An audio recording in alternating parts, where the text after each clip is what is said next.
So earlier today on Fox News with Chris Wallace, he did an interview with Liz Cheney, who is now the biggest enemy in the Republican Party because she dared to criticize Trump. She's been censored by the Wyoming Party. She's been attacked by her colleagues.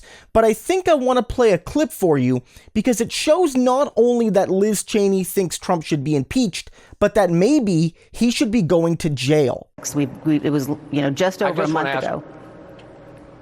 I just want to ask you one more question about January 6th.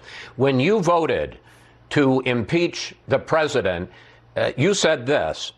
He, quote, summoned this mob, assembled the mob, and lit the flame of this attack. Everything that followed was his doing. There has never been a greater betrayal by a president of the United States of his office and his oath to the Constitution. Congresswoman, one of the things you certainly are is a straight talker. Would you vote to convict President Trump of incitement of insurrection? If I were in the Senate, I would obviously listen to the evidence. I think that that's the role the Senate has as jurors. I would also point out, though, Chris, that the Senate trial is a snapshot. There is a massive criminal investigation underway. There will be a massive criminal investigation of everything that happened on January 6th and in the days before. People will want to know exactly what the president was doing. They will want to know, for example, whether the tweet that he sent out calling Vice President Pence a coward while the attack was underway, whether that tweet, for example, was a premeditated effort to provoke violence. There are a lot of questions that have to be answered, and there will be many, many criminal investigations looking at every aspect of this, at everyone who was involved, as there should be. But I stand firmly by my statement. We've never seen that kind of an assault by a president of the United States on another branch of government, and that can never happen again. So just to press that, if you were in the Senate, would you vote to convict? If I were in the Senate, I would listen to the testimony. I would listen to the evidence. If you're a senator, you have a responsibility to be a juror, and I think that's very important. But I obviously believe and did then that what we already know is enough for his impeachment. What we already know does constitute the gravest violation of his oath of office by any president in the history of the country.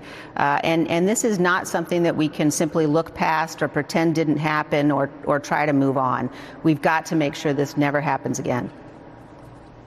And so I can't stress enough, that is a sitting Republican congresswoman, the daughter of former Vice President Dick Cheney, saying, look, yes, I would likely vote to impeach. If I was in the Senate, I'm in the House, but if I was in the Senate, I would likely vote to impeach him.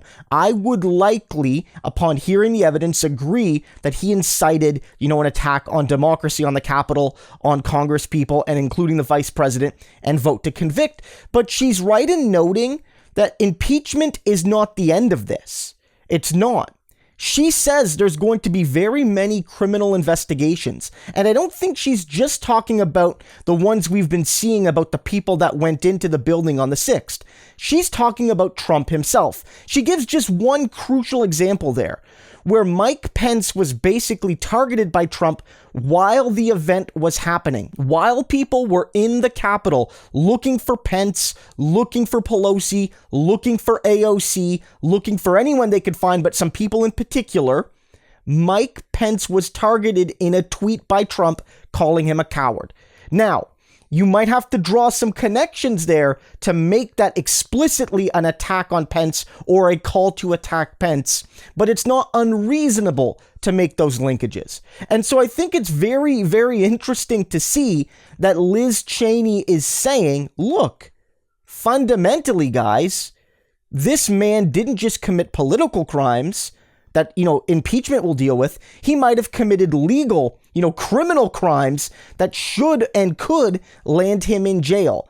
And I think that that's so wild that you're seeing that from actual Republican officials. Now, I want to make one thing clear. I don't stand with Liz Cheney on basically anything. I don't. She's awful. She's an anti-socialist, she's an anti-progressive, she doesn't stand with the values of regular working class Americans, and she lies later on in this interview where she basically says, look, we're the party of Lincoln, we're not the party of conspiracy theories and the far right, but she's wrong. Liz Cheney needs to realize that she's deluding herself right now. 100%. This is the party that, when it came between choosing her or Marjorie Taylor Greene, clearly chose Taylor Greene. Now, they have censored her. 60 some Republicans in the House wanted to basically boot her from the, Republican House leadership, while only 11 Republicans wanted to remove Marjorie Taylor Greene from her committees. When it comes to who the rank and file Republican Party supports, it's not Liz Cheney, at least not anymore. So it's good to see her take this stand. It's good to see her do something that likely hurts her political career, at least in the short term. But as long as she remains a Republican, she bears responsibility for what the Republican Party does. And that includes Marjorie Taylor Greene, and that includes Donald Trump.